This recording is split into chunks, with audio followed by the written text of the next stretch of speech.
Hello friends, this is Satyendra. मैं आपका friend Satyendra आपके अपने YouTube channel Satyendra GS academy Jhansi में आप सभी का बहुत बहुत स्वागत करता हूं और उम्मीद करता हूं कि आप लोग वर्तमान की जो स्थितियां जो कोविड ने पैदा की थी उन स्थितियों से उबर कर जीवन में आगे बढ़ने की कोशिश कर रहे होंगे।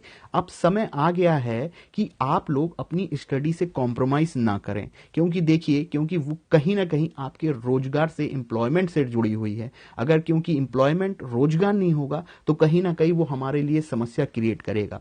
कहने का अर्थ यही है कि आप कोविड का बहाना लेकर अपनी स्टडी को कॉम्प्रोमाइज नहीं कर सकते। हाँ, हम इतना जानते हैं कि कोविड या कोरोना के जो लक्षण हैं, या हम इतना तो कर ही सकते हैं कि 2 गज की दूरी, सोशल डिस्टेंसेस को फॉलो करें और उसके साथ सैनिटाइज होते रहें और हाथों को स्वस्थ रखें, साफ सफाई से रहें। इतना तो हमें करना ही होगा और साथ में इन सब को करना है, लेकिन अपनी स्टडी के साथ कॉम्प्रोमाइज नहीं करना है। तो यह एक प्रयास है Satyendra GS academy YouTube channel पर, जहां पर मैं आप लोगों के लिए सिविल सर्विस से लेकर सभी गवर्नमेंट एग्जाम और जनरल वीडियोस में आपको सामान्य अध्ययन पर आधारित जितने भी सब्जेक्ट होते हैं उनसे रिलेटेड जानकारी आपके साथ शेयर करूंगा और उम्मीद रहेगी कि यह जानकारी आपके हर एग्जाम के लिए इंपॉर्टेंट होगी।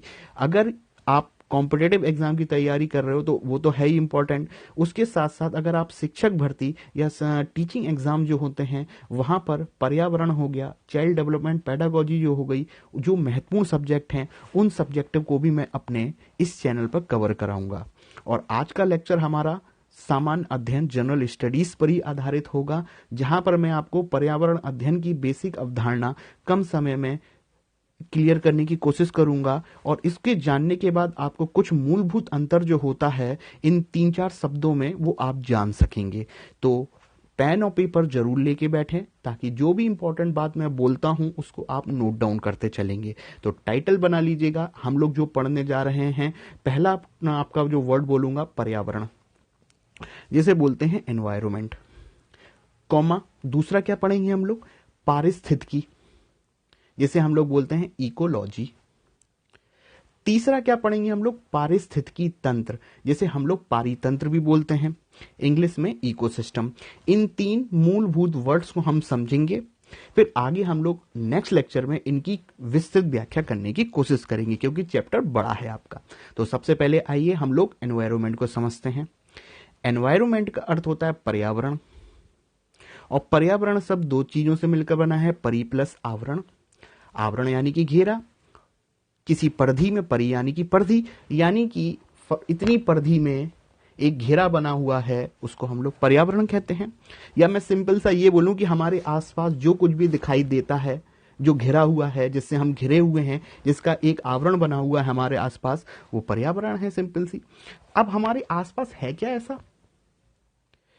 स्टूडेंट्स, अगर आप ध्यान से देखोगे, जो एनवायरमेंट शब्द है वो बोल रहा है कि हमारे आसपास जो कुछ भी है जिसका घेरा बना है पर्यावरण है। तो इस घेरे में रहता कौन कौन है? 2 ही चीज देखने को मिलेगी आपको। एक होता है आपका जैविक, बायोटिक कंपोनेंट, और दूसरा होता है अजैविक, जिसे हम लोग अबायोटिक कंपोनेंट बोलते हैं। यानी कि हमारे आसपास 2 चीजें देखने को मिलेंगी, बायोटिक कंपोनेंट जिसके अंदर लिविंग चीज होती है या जो जिसके अंदर जीवन होता है।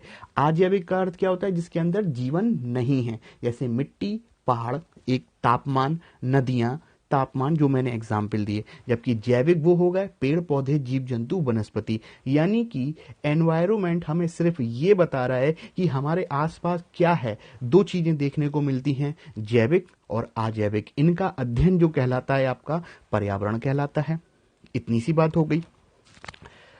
अब ये जो वर्ड है एनवायरमेंट, इस शब्द की उत्पत्ति फ्रेंच भाषा से आती है, एनवायरोनाइड से। एनवायरोनेट से इस शब्द की उत्पत्ति होती है, ध्यान में रखेंगे। पूछा जाता है एनवायरमेंट शब्द किस शब्द से निकल के आया है और कौन सी भाषा, फ्रेंच, ध्यान रखेंगे। इतनी बात हो गई। अब लेक्चर को थोड़ा सा आगे ले जाते हैं। अगर ध्यान से समझेंगे आप लोग, इंटर के बाद क्या करते हो? ग्रेजुएशन। ग्रेजुएशन के बाद क्या करते हो? Post graduation. और पोस्ट ग्रेजुएशन के बाद क्या करते हो? पीएचडी। मेरा ये 3 वर्ड बताने का इतना ही पर्पस है। ग्रेजुएशन को यहां पर आप ये समझिएगा कि आपने पढ़ लिया, ज्यादा नहीं, ऊपर ऊपर से। तो वो है आपका एनवायरमेंट। जो सिर्फ और सिर्फ जैविक और अजैविक घटकों की जानकारी दे रहा है, ऊपर ऊपर की जानकारी दे रहा है। यानी कि एनवायरमेंट को हम लोग ब्लैक बॉक्स अप्रोच भी कहते हैं। क्यों? क्योंकि ब्लैक बॉक्स अप्रोच का अर्थ यह है कि अभी स्टूडेंट्स को बहुत ज्यादा नहीं पता, उसकी पट्टी बंधी हुई है, उसकी नॉलेज इतनी शार्प नहीं हुई है, तभी वो ग्रेजुएशन की बात कर रहा है। जैसे वो पोस्ट ग्रेजुएशन में पहुंचेगा, उसकी आंखों से जो अंधकार है वो धीरे धीरे हटने लगेगा और वो हट के ग्रे बॉक्स में हो जाएगा। वो कहां पर होगा? इकोलॉजी में। हम लोग आगे डिस्कस करने जा रहे हैं। अब दूसरा टर्म देखिएगा, क्या करने जा रहे हैं हम लोग? पारिस्थितिकी, जिसे बोलते हैं इकोलॉजी। ठीक है, सबसे पहले तो स्टूडेंट्स ध्यान रखेंगे, इकोलॉजी वर्ड कहां से आता है। इकोलॉजी शब्द की उत्पत्ति जो होती है दो शब्दों को मिलाकर होती है। एक होता है ओक्योस, OIKOS प्लस लोगोस। इकोलॉजी जो वर्ड है इसकी उत्पत्ति ओक्योस प्लस लोगोस से हुई है, जहां लोगोस का अर्थ शास्त्र होता है और OIKOS जिसे हम लोग ओक्योस बोलते हैं उसका अर्थ होता है घर। यानी कि इकोलॉजी जो शब्द है उसका निर्माण ओक्योस प्लस लोगोस से हुआ है। और ये दो शब्द कहां से आए हैं? ग्रीक भाषा के शब्द हैं या लैटिन वर्ड हैं। ग्रीक देश होता है और भाषा कौन सी होती है? लैटिन। तो हमें ये ध्यान में रखना है कि इकोलॉजी वर्ड में कौन सी भाषा है? लैटिन भाषा है और देश ग्रीक है। ठीक है, ये पूछता है कि कहां से ड्राइव किया गया है। और जहां पर मैंने ओक्यूस का अर्थ बताया घर और लोगोस का अर्थ बताया मैंने शास्त्र, यानी कहीं ना कहीं इकोलॉजी जो होता है वो हमें डिफाइन कर रहा है घर का व्यवस्थित अध्ययन, यानी कि घर की एक सिस्टम के तहत अध्ययन करना ही इकोलॉजी कहलाता है। ठीक है, इतनी बात हो गई। अब किसकी स्टडी? बायोटिक की और अबायोटिक की, इनकी स्टडी हम लोग करते हैं हम लोग इकोसिस्टम में। यानी कि जहां एनवायरनमेंट हमें सिर्फ और सिर्फ जैविक और अजैविक घटकों की ओवरव्यू दे रहा था, लेकिन जब हम इकोलॉजी में आएंगे तो यहां पर हमें ये देखने को मिलेगा जैविक और अजैविक घटक जो होते हैं उनको जब हम लोग व्यवस्था देते हैं या घर का रूप देते हैं तो वही चीज बन जाती है इकोलॉजी, जहां पर हम लोग जैविक और अजैविक घटकों के मध्य रिलेशन डेवलप करते हैं। कहां पर? इकोलॉजी में। जबकि एनवायरनमेंट में ऐसा देखने को नहीं मिलता। जनरली एक सामान्य सा अंतर क्रिएट करने के लिए बता रहा हूं। जैसे ध्यान से सुनिएगा, आपका घर, ठीक है, आपका एक हाउस है, उसके आसपास जो कुछ भी है एनवायरनमेंट है, पर्यावरण हो गया। लेकिन एक बात बताओ, आपका घर है, घर में सोफा सेट रखा हुआ है, क्या सोफा सेट किचन में है? नहीं। क्या किचन का सामान आपके हॉल में है? नहीं। क्या आपने ये देखा, क्या टेलीफोन जो आपके घर में लगा है वो टॉयलेट या वॉशरूम में लगा है? नहीं। सभी चीज घर के अंदर व्यवस्थित बनी हुई हैं, एक सिस्टम के तहत हैं। उसी सिस्टम का अध्ययन हम लोग इकोलॉजी में करते हैं और हमें पता है उस घर में जैविक घटक भी हैं, हम लोग जैसे लोग, या पेड़ पौधे लोग, या जीव जंतु भी हैं। अजैविक घटक भी होते हैं, हम लोग को पता है। तो इनके बीच में जो रिलेशन बनता है अजैविक घटक में, समझ लीजिएगा सोफा, आपका फोन, यानी कि उस घर में जो कुछ भी है जैविक और अजैविक घटक है और उनके बीच में रिलेशन होता है। यानी कि सिंपल सा कॉन्सेप्ट ये है, जब इकोलॉजी में जब बात आएगी ना तो आपको जैविक अजैविक घटकों के बीच, जैव बायोटिक और अबायोटिक के बीच में रिलेशन देखने को मिलता है। और जो घर की स्ट्रक्चर जो होता है एक व्यवस्थित रूप में होता है। यानी कि जो एनवायरनमेंट जो ऊपर ऊपर की जानकारी दे रहा था कि ये बायोटिक है, ये अबायोटिक है, जब वही ये दोनों वर्ड आपके इकोलॉजी में पहुंचते हैं तो ये वहां पर उनके बीच में एक रिलेशन क्रिएट करते हैं और साथ में उनके घर की एक स्ट्रक्चर, एक व्यवस्था के तहत उनके घर का अध्ययन किया जाता है कि उनके घर का प्रॉपर स्टडी वो इकोलॉजी कहलाती है। इतनी बात हुई, ठीक है। अब एक क्वेश्चन बहुत बार पूछा जाता है कि इकोलॉजी शब्द या इस शब्द के जनक कौन है, तो हमें ध्यान में रखा है अर्नेस्ट हैकेल जो हैं वो आप इकोलॉजी के जनक माने जाते हैं। इतनी बात हो गई, ठीक है, समझ गए। चलिए अब तीसरे टर्म पर आते हैं हम लोग, पारिस्थितिकी तंत्र या पारितंत्र, जिसे इकोसिस्टम कहते हैं। ठीक है, अब इसको ध्यान से समझिएगा। अब वही बात होती है कि घर का एग्जाम्पल दे रहा हूं मैं आपको। घर के आसपास है वो तो एनवायरमेंट है, लेकिन घर की जो व्यवस्था, एक स्ट्रक्चर, एक सिस्टम के तहत जो घर का अध्ययन आपने किया है कि ये चीज यहां पे रहेगी, ये चीज यहां पे रहेगी, ये चीज यहां रहेगी, तो वो घर का अध्ययन वो इकोलॉजी है। बायोटिक और अबायोटिक के बीच में रिलेशन, इकोलॉजी। लेकिन एक बात बताओ, घर बनाने के लिए प्लम्बर को लाए होगे और प्लम्बर ने एक एनर्जी के तहत जो होता है घर का निर्माण किया होगा कि नहीं? सिंपल सी बात है कि जो आप रिलेशनशिप डेवलप कर रहे हो, घर बना रहे हो, घर की दीवार बनाने के लिए प्लम्बर को लाने के लिए कहीं ना कहीं कोई ऊर्जा की तो जरूरत पड़ी ही होगी। वो एनर्जी जो फ्लो है, जब बायोटिक को अबायोटिक को दोनों को जोड़ने के साथ इसमें एनर्जी फ्लो को और जोड़ दोगे जो घर के निर्माण में, क्योंकि घर हमें बनाना है तो एनर्जी की तो जरूरत पड़ेगी। तो ये तीनों शब्द जब जुड़ते हैं तो आपका एक नया वर्ड आता है, वो कहलाता है इकोसिस्टम या पारिस्थितिकी तंत्र। यानी कि पारिस्थितिकी तंत्र की एक मस्ट बात यह है कि जैविक और अजैविक घटकों के मध्य रिलेशनशिप तो होती है, अंतर संबंध तो होता है। अंतर संबंध के साथ उनके बीच ऊर्जा फ्लो का होना, ऊर्जा का फ्लो होना बहुत जरूरी है। और जो वो ऊर्जा फ्लो होती है वो साइक्लिक होती है, ध्यान में रखेंगे। इतनी बात हो गई, ये तीन बातें बोली, ठीक है। ये अब इन तीन शब्दों को उसी तरीके से ध्यान में रख लीजिएगा कि ग्रेजुएशन ऊपर ऊपर से ज्ञान दे रहा है, वो एनवायरमेंट है, आंखों पे पट्टी अंधकार है, लेकिन वास्तव में क्या क्या होता है जो रिलेशनशिप देगा वो इकोलॉजी है। अरे भाई, एनर्जी की भी तो जरूरत है, वो क्या है? इकोसिस्टम है। यानी कि ग्रेजुएशन में तो आप थे तो वो एनवायरमेंट थे, लेकिन जब आपने पोस्ट ग्रेजुएशन की, अरे भाई आंखों से पट्टी हट रही है, ग्रे कलर, ग्रे सेट देखने को मिलेंगे, तो ग्रे बॉक्स अप्रोच जो कहलाती है वो इकोलॉजी कहलाती है। लेकिन फाइनली जब हमें पता है एनर्जी फ्लो भी हमें पता चल जाएगी, तो पूरा का पूरा एटमॉस्फेयर एनवायरनमेंट का कॉन्सेप्ट की विस्तृत अवधारणा हमारे सामने आ जाएगी। और वो अवधारणा हमें पीएचडी से आएगी। एक एग्जाम्पल बता रहा हूं मैं, तो जो एनर्जी फ्लो की भी जानकारी देगा वो आपका इकोसिस्टम है, ठीक है। तो इकोसिस्टम जो होता है हमारे लिए थोड़ा ज्यादा महत्वपूर्ण है, क्योंकि यहां से क्वेश्चंस आपके आते ही आते हैं। तो तीन बात ध्यान में रखना है इकोसिस्टम में, जैविक घटक, अजैविक घटक, और तीसरा है ऊर्जा का प्रवाह होना इन दोनों के मध्य, ठीक है, एनर्जी फ्लो होना, ठीक है। जैविक में पेड़ पौधे, जीव जंतु, वनस्पति आ जाएंगी, और अजैविक में तो आपको पता ही है, कैल्शियम हो सकता है, मैग्नीशियम हो सकता है, आपका भूभौतिक तत्व जिनके अंदर जीवन ना देखने को मिले आपका। आगे बढ़ते हैं हम लोग। अब एक क्वेश्चन पूछेगा वो कि जो इकोसिस्टम है, यह शब्द सबसे पहले किसने दिया? तो एजी टांसले नामक वैज्ञानिक का नाम आता है।